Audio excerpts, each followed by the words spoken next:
Hey there, my name is Anna, and in 2023, I quit my job to travel the world. For the better part of a month, I explored northern Thailand and fell in love with this mountainous region. In this final Thailand episode, I'll travel south to experience a different kind of landscape. We'll visit the stunning Khao Sok National Park, stay in a floating bungalow, do a bit of hiking, and soak in this nature preserve. Welcome to Khao Sok National Park. After spending a day in Bangkok and exploring the Grand Palace, I hopped on a plane that took me south to Surat Thani. The original plan was to go straight from the airport to Khao Sok village, but after some complications and avoiding what I think was a taxi scam, I ended up staying overnight in the city. Better to follow my intuition and wait for daylight. Early the next morning, I crammed myself in the back seat of a shuttle for a beautiful and uncomfortable 2-hour ride to Khao Sok village.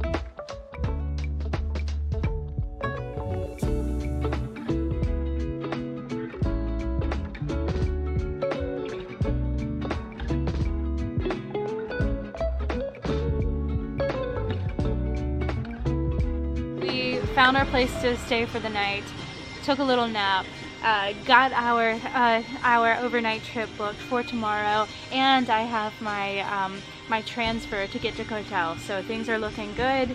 I was really worried that we weren't actually going to be able to do anything while here. By the way, do you want to be introduced? Yeah, since you'll be on this part. Okay. While I was at the airport, I ran into someone that I met in Georgetown several weeks ago, and now we're traveling together.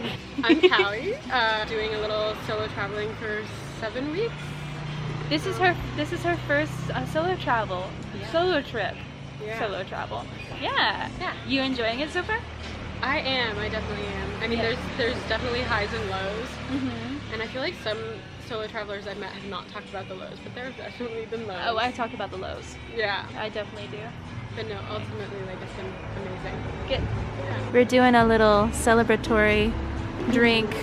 Cheers! Oh, that's good. Oh, yeah, that's a good one. It is a good one. I'm happy. We booked a 2-day, 1-night excursion to the park with Chillax Hostel. Our group packed into a longtail boat and sped across Chao Lan Lake, getting our first real look at the stunning landscape. Estimated to be over 160 million years old, this 280 square mile reserve is a remnant of rainforest older and more diverse than the Amazon. It's among the wettest regions in Thailand, with heavy rainfall that led to the erosion of the limestone into gorgeous formations that dot the lake.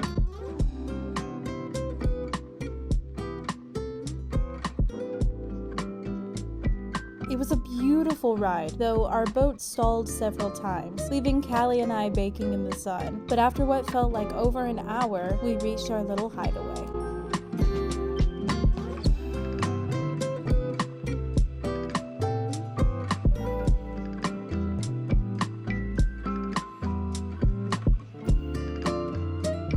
Okay, so we've made it finally to our bungalows.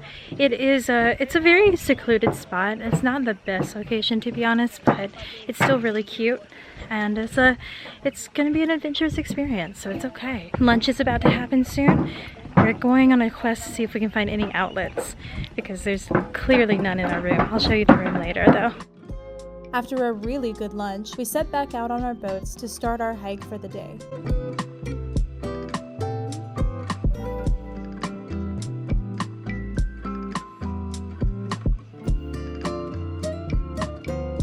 We took a walk through the forest, learning more about the diverse plants and animals that live here.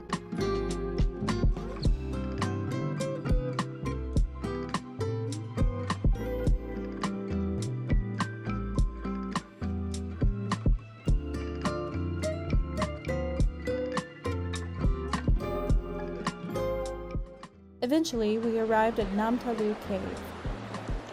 Okay, so we are about to go into the cave now. I'm a little nervous, I'm not gonna lie. The cave's name means water piercing after the underground river that creates a natural tunnel through the stone. Stretching around 700 meters with varying ceiling heights, it is a perfect spot for adventurers. We continue through the cave into complete darkness, the caverns getting smaller as we went. There were points where we had to swim to continue, though the water wasn't too deep. The scariest bit for me was scrambling up a series of rocks while an ice-cold waterfall rushed around us. There was a wooden bridge to prop you up as you squeezed through the passageway, 1 foot at a time. We had to use a rope to keep steady as we climbed. We didn't trek through the entire cave, but honestly, that was plenty of adventure for me. Quick PSA from editing Anna, this cave, while fun to explore, can be really dangerous. At least 9 people have died from flash flooding here, 8 in 2007 and 1 in 2024. The cave is closed to the public from June to November when flooding is more common. Do not join a group going there during those times. Okay, now back to the fun stuff.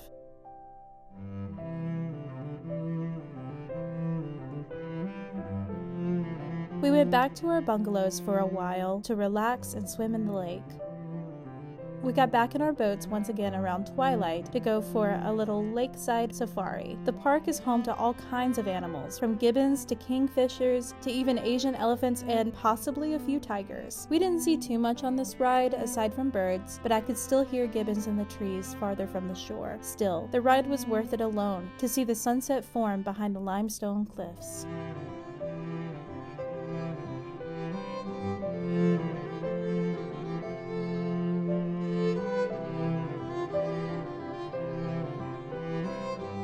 Back at our bungalows, we had dinner and played drinking games well into the night. After midnight, the staff turned off all the lights, so we had a perfect view of the stars. I still remember lying on the dock, looking up at one of the most beautiful night skies I've ever seen.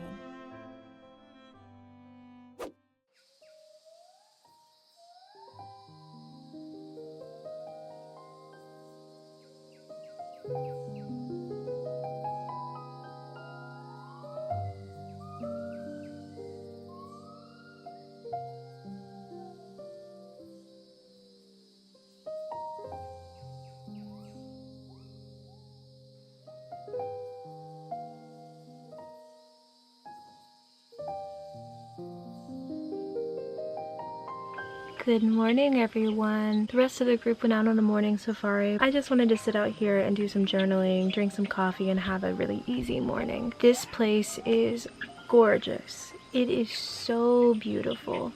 And I can't wait to go by the limestone cliffs again because they are so good. There are more luxurious versions of this tour. Most of the tours are the same. I'm not really sure if all of the accommodations look like ours, but I'm pretty sure that they have versions of this tour that have like nicer bungalows or a better location or something like that. But to be honest, this one has been really good. I think, like, I've met some good people. The food was really good, which that was surprising considering we're out here in the middle of nowhere. The beds were awful, but I still slept okay. By the way, let me show you the room. Okay, so this is our bungalow here. It's on stilts and floats in the water. It's a bit messy right now and a bit dark. Oh, well, okay, you can't see this very well. In case you can't tell, there's a bed here and just a little bit of space. Callie and I shared the bed.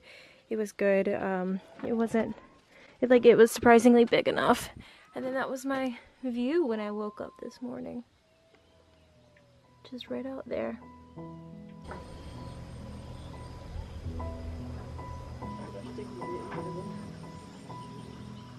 It was finally time to leave our little corner of the park and head back to the village. We took the long way back, visiting the dramatic limestone cliffs one last time.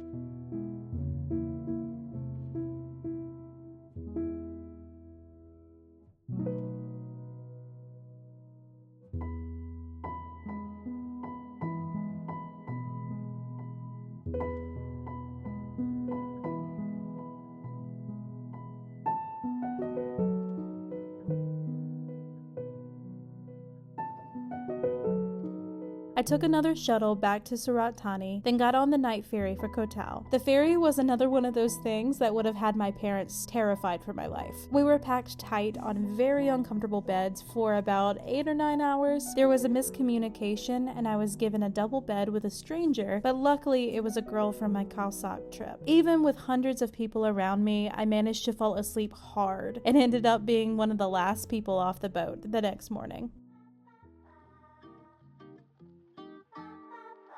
Now, I went to Koh Tao with every intention of making it its own episode, but when I got there, all I wanted to do was relax on the beach and disconnect. I did do a few exciting things too, of course. I went to a ladyboy show, which was phenomenal. This cabaret was a colorful display of gorgeous outfits, choreography, and queer joy.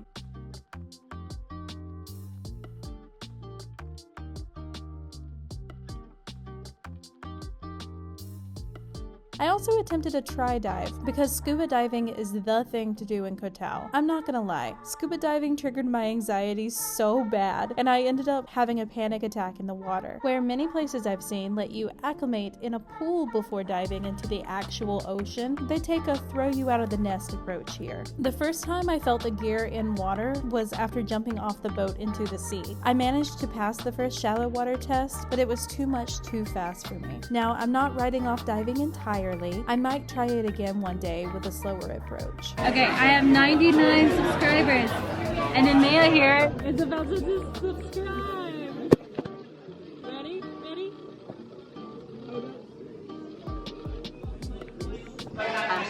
Woohoo! Yay! Hello, 100 subscribers.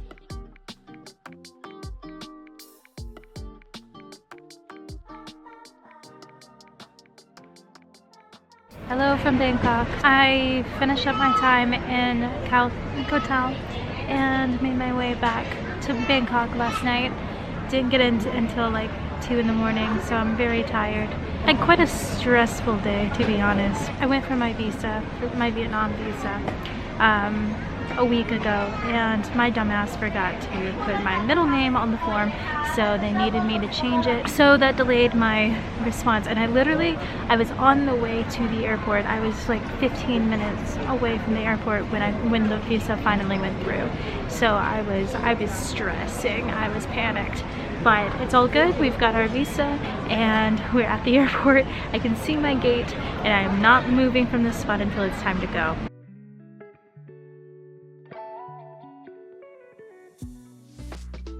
That's it for this episode and my time here in Thailand. Join me next time as we enter the final chapter of my year of travel, Vietnam. I'll kick things off by visiting the country's capital, Hanoi. Here, I will get my first look into Vietnamese culture and food, visit a few museums, reconnect with some old friends, and celebrate my first Christmas abroad. Vietnam was one of my favorite places I visited this year, and I'm so excited to share it with you. Be sure to hit that subscribe button so you don't miss out on any of the adventures. See you next time!